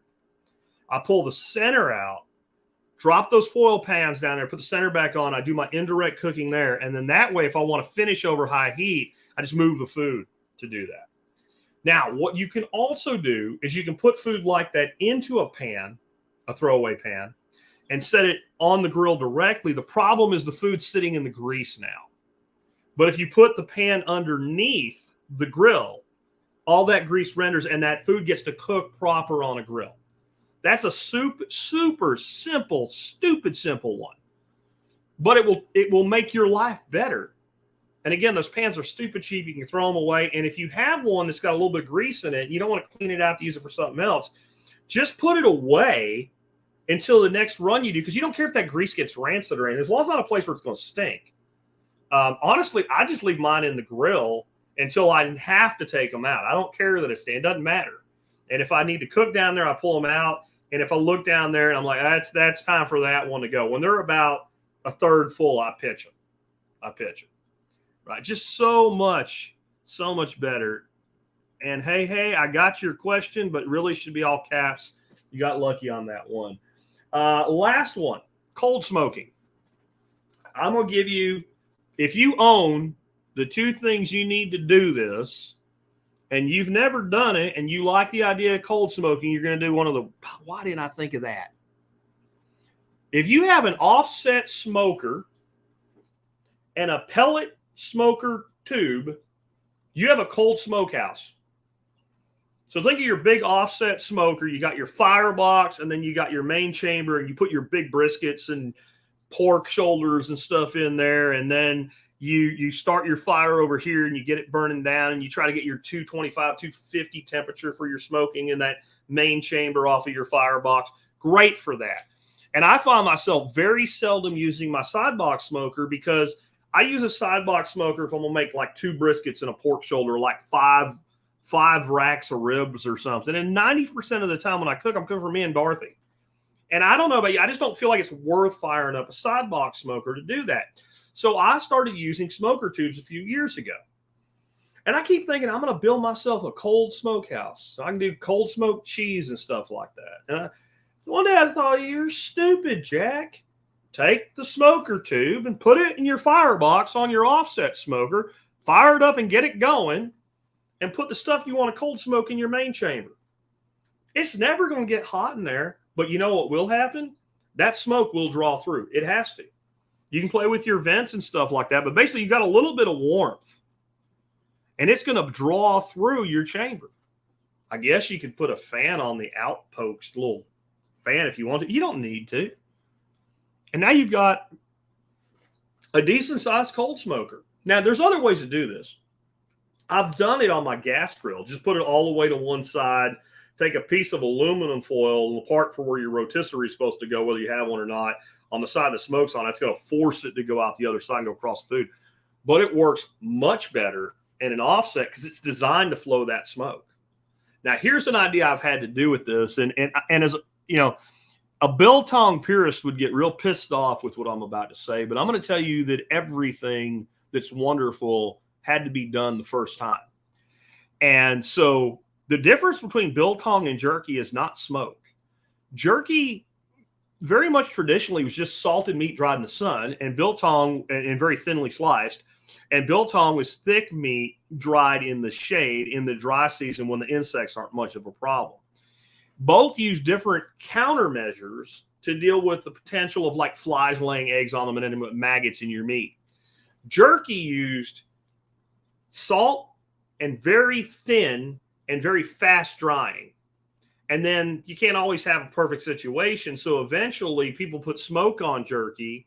And a lot of times it wasn't like a smokehouse or anything, like a low fire near it set up so the smoke wafted across it because bugs don't like smoke. As any beekeeper can tell you, bugs and smoke don't go together. So if you have smoke wafting over your jerky, you ain't going to have flies landing on it. What they did in South Africa is one was time of year, dry season, less flies. The other countermeasures were apple cider vinegar and black pepper. Traditional biltong is made with apple cider vinegar, black pepper, coriander, and lean meat. That's it. Worcestershire sauce. Okay, well, biltong predates the existence of Worcestershire sauce by about 150 years, and that's just the Dutch newest version out of South Africa. So if you're a purist and you want to scream Worcestershire, there's an example of where something made the thing better, because Worcestershire sauce is great on biltong. Nothing wrong with it. Well, I'm thinking, what if I made a cold smoked biltong? I know that's not real biltong, but I don't believe that, because I'm the guy that when you say, well, it's not chili if it has beans in it, I'm like, I actually don't make my chili with beans. And even when I ate carbs, I really didn't. I prefer a full meat chili. But you can't say it's not chili because it has beans in it. That's just dumb. That's Texas bullshit. I'm sorry. It is. It's chili with beans. It doesn't stop being chili because you put beans in it, right? If I put chicken and rice together, it doesn't stop being chicken or stop being rice. It's just chicken and rice. So I don't see why there couldn't be a cold smoked biltong. And what it would end up being is a countermeasure to being bothered by insects if you wanted to do it outside. And I would just say you need to do it at a time of year where the air temperature is around 80-ish degrees. You don't want to do this when it's 100 degrees out. I mean, cold smoke, you don't want the temperature of the chamber above about 80 to 85 degrees. But I'm thinking of trying that. But I think cold smoking using an offset smoker and smoker tubes, and you could just fill those tubes up, and the ones I recommend, they last 8 hours. So you could, go a 24-hour cold smoke just filling it up 3 times. Just set an alarm and remember to go out and do it. You could also use, they make these boxes now, they're like a maze in them, and they last even longer to use sawdust. They make a really thick smoke. And here's an application of cold smoking with cooking. And this is what I did last year. It was a pretty big hit at the workshop. You take brisket and you cold smoke it. And you cold smoke it for about 6 hours. Then you put it in a chamber vac and you put a little bit, whatever rub you want, but a little bit of soy sauce on your brisket when you do this. I'm not big on soy sauce, but trust me, it works for this. You chamber vac seal, or you could vac seal, right, your brisket, and you're probably going to have to break it into smaller pieces to do this. and then you sous vide it for 48 hours. You won't have to sear it because the cold smoke generally will give you a bark, but you might want to sear it. It'll depend, right? You sear it with a torch, or you can sear it. You can put it back in the smoker, let it cool, put it back in the smoker, and run a hot smoke for an hour to give it a bark if you want to. The thing you can do with this, you can't do with brisket. You can cook it medium, medium rare, wherever you want. You can cook it at 135. You can cook it at 140. 140 is like, if you've ever seen roast beef that's not rare, like the picky eater will still eat it even though it grosses me out a little bit because it's pink, but it's just that beautiful pink. 140 will give your brisket that beautiful pink. It will be as tender as velvet. And yet you've got a medium rare brisket. It is fantastic. And by the way, if you don't have to smoke it, if you take the point of a brisket, the fatty part that they make chopped brisket out of, and you sous vide that shit for like 24 hours just by itself at like 135, you'll think you have a Kobe steak. So there's another bonus for you. So I hope you enjoyed today's show. Again, all the stuff we talked about is in the show notes today. I am going to go ahead and hit some questions as quick as I can here so I can wrap up. It says, Wild Blue Whippet says, do you ever use an air fryer to cook meat? So I don't own an air fryer. My oven has an air fryer setting. I've done it a little bit. I feel like I can always get better results cooking on a stovetop over gas with a carbon steel pan, or on my flat top, or on my grill. I don't begrudge anybody doing it, but I will say if you're going to do meat in an air fryer, the dryness of the outside surface of the meat is incredibly important. It's incredibly important. So I don't do it, but it's not because I have anything against it. It just, I get better results, and I'm not time crunched, and I get why people do it. K-Bonk says frozen marinade, dry brine after. In that instance, you would probably freeze with a marinade and dry brine after. If you're freezing, like I said, in the bag. If you had the time, honestly, you'd be better off dry brining marinade in the bag, freezing, and then when you take that out, that's ready to go. It's not quite as easy to delineate there because these are different techniques for different purposes. So most of the things that I would do this with, I would try to dry brine in advance if I could, but it may not be the case that you have the luxury of time to do it. Bill says, Jack, will this vac sealer do a whole chicken? Mine will. The less expensive one will not. It will not do a whole chicken. It is not just, so both of them are about the same width. I think the less expensive one's like 11-inch width, and mine's a 12. That's not a huge difference. But mine is like, I believe it's 11.5 inches of depth, so front to back, and the less expensive one from Avid Armor is like 7 inches. So it's a much smaller chamber. Also, the height of mine, again, you can lay quart jars down, 2 quart jars in it, and they'll fit with the dome. It has like a domed roof. The Avid Armor one is a flat roof. It only has 3 inches of clearance. So anything thicker than 2 3/4 inches isn't going to fit in there. So it's more for steaks, chops, pieces and parts, things like that. Any chamber vac will never vacuum seal things as large as a vac sealer does because the thing has to go in the chamber vac. So unless you're talking about commercial level shit, like there's a limitation. So on poultry, if you're doing a lot of it, they make these poultry bags. You put the thing in it and you twist tie them up and you stick them in hot water and the bag shrinks. And that's probably a better way to go. But a normal like 5-pound frying chicken, 5-pound broiler, somewhere in that range, will fit in mine. Barely, because it's big this way. So it depends on how big the chicken is. Like a turkey or something like that, or a whole brisket, it's not happening.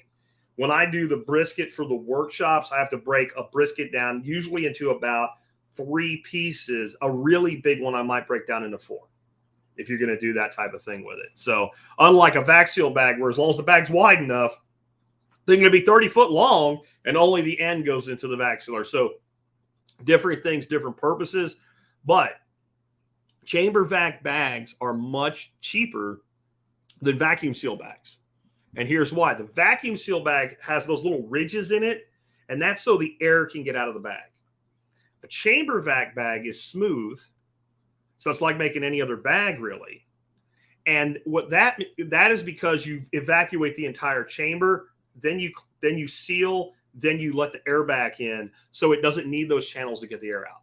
So yes, a chamber vac is more expensive, but if you do a lot of sealing, if you take away how many bags fail with a regular vac sealer, because that's part of why I got rid of them, plus the reduced expense in bags, well, it pays for itself over time. I would also tell you, like, you'll be tempted to get the biggest bags you can, as thick as possible. And for your large items that are going in the deep freezer a long time, good idea.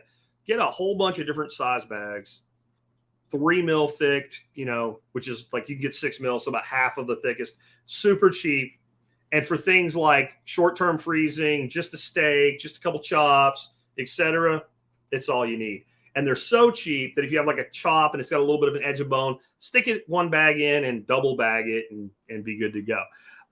Next up, More Saturday says, do you have any hacks for elk, especially ground elk?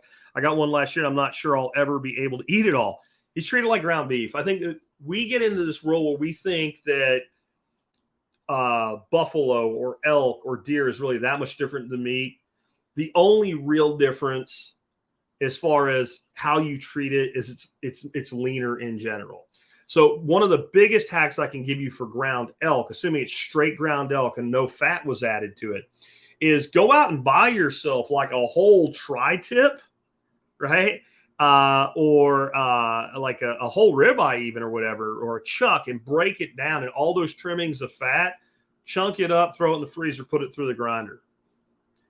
And in an ideal situation, when you initially had the elk ground, or if you ground it yourself, you would go ahead and mix it and look for like an 80-20 fat to lean ratio, just like a good hamburger.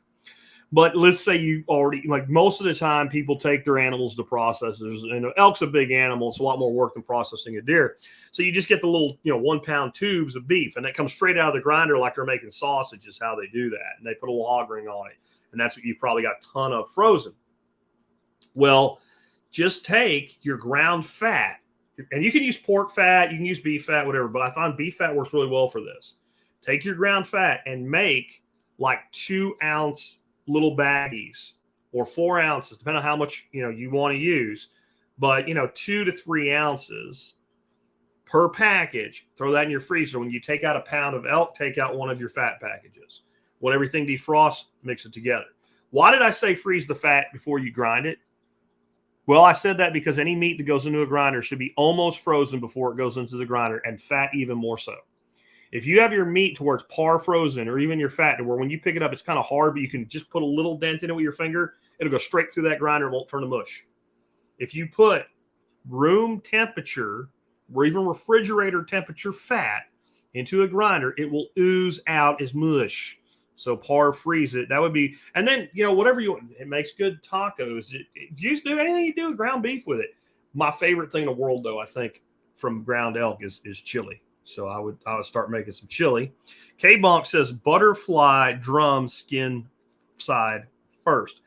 You're talking about when you put it down. It depends on indirect heat. I go flesh slide down with a butterfly chicken leg because it's the top that crisps well, and you can pretty much cook them without turning them. And the only thing I do with those, like I said, is at the end of the cook, I'll put them over the heat. If you have a basting sauce, go over the heat for a second, bring them back to the indirect, put the basting sauce on them, close it back down, and let that baste firm up before you pull them.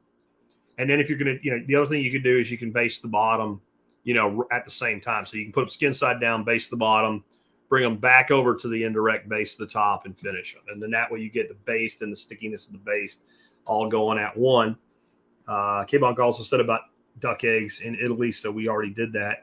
Hey, Alabama says, do some ducks have better tasting eggs than others? I've had good ones, and I've had some that taste like swamp water. My dad said it must have been a mud duck. There's no mud ducks. Ducks are ducks. All the ducks that we keep commercially are what we call a dabbler duck. So they're not diving ducks. You've got basically mallards and muscovies that are kept as livestock. That's it. When people talk about like a mud duck, what they're talking about is a diving duck, and it would be something like a coot or a cormorant. I have never had a bad duck egg. I've heard this before. I do believe it's possible. I think it has a lot more to do with how the ducks are taken care of and how the eggs are handled and what the duck's diet is. So we have never had a swamp water duck egg. I've had duck eggs from my own farm. I've had duck eggs from people that own, full-on ponds and lakes and streams, and they've always been delicious. I don't know what makes a duck egg not taste great. My gut is handling after laying and harvest is probably more than anything else.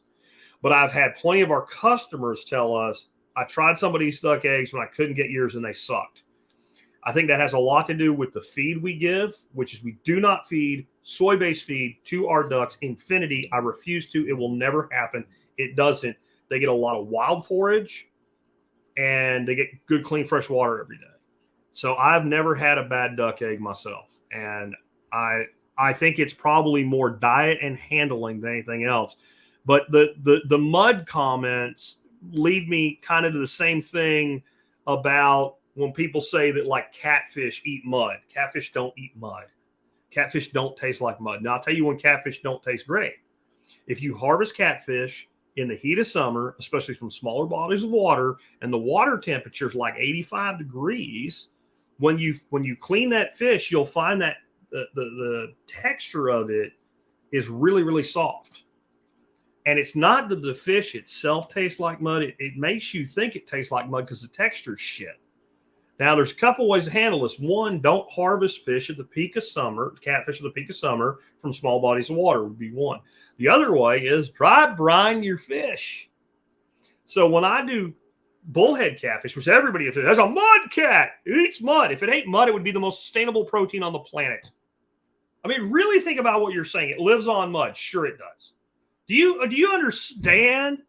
Yeah, then Joe's saying throw the fish on ice first. That too. Immediately ice for fish you're going to keep this time of year. But when I clean a bullhead cat or a small channel, it's called shucking bullheads if you look it up on YouTube. And basically you cut a slit in the back of the fish from the little tab fin down by the tail all the way up to the top dorsal fin, the one that'll stab you in the palm if you grab it wrong. You cut up to there, and it's kind of hard to explain without being able to show you, but you take the tip of your knife and you don't want to cut into either side of the skin. You break the backbone with the knife, and then you break the fish. Like you take the head and the body and you just in your hand like you're breaking a stick. And you reach in. It's much easier with a pair of just cheap pliers to do this than your fingers, because you're doing a bunch of them. Your fingers will start to get cut open, and I don't want catfish blood in my blood.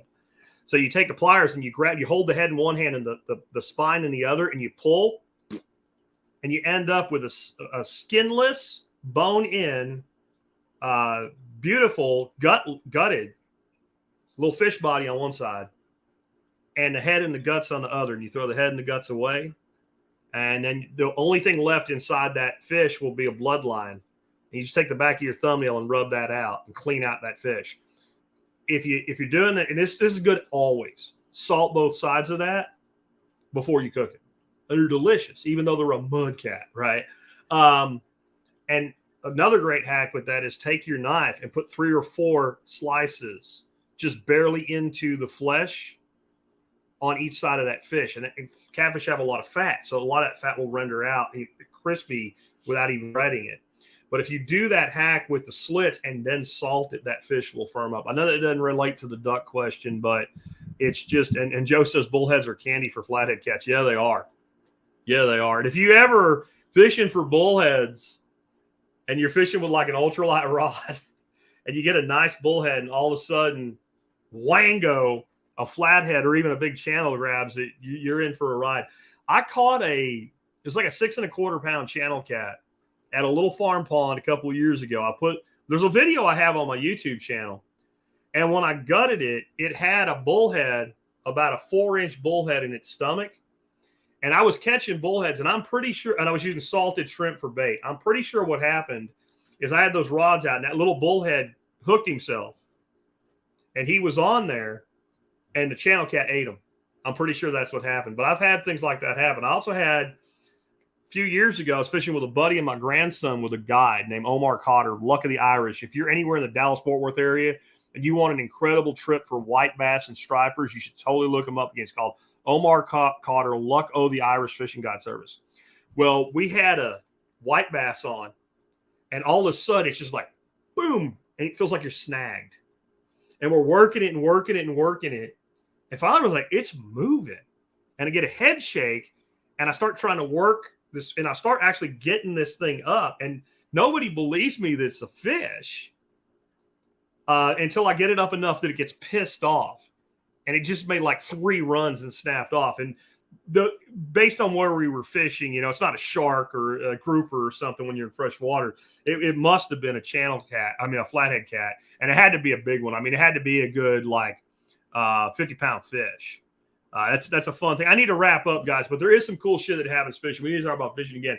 One year I was fishing in Sanibel Island, Florida, just surf fishing, and I hooked a little amberjack, probably about 9 or 10 inch amberjack. And all of a sudden, I think I'm going to lose it because I don't have a steel leader or anything, and the drag just screams off the reel. And I'm thinking it's a shark. It's gone. And all of a sudden, this fish comes up out of the water. And I had a guy standing next to me watching me fish. He started laughing. I'm like, oh, hell, F yeah, right? I'm excited. I got this giant snook comes up out of the water. And I'm like, I got him hooked. And I'm thinking I might be, even as a light rod, I might be able to land this fish.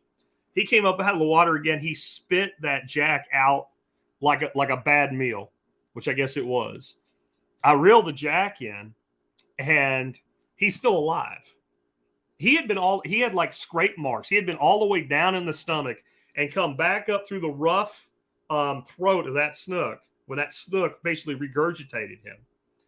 And I would have never hooked the snook because the hook was in the deep in the skull of the jack where the tip of the hook had never come out. So when he threw him back up, there was no hook, and he just spit him out. And I let that little jack go. He had a story to tell, didn't he?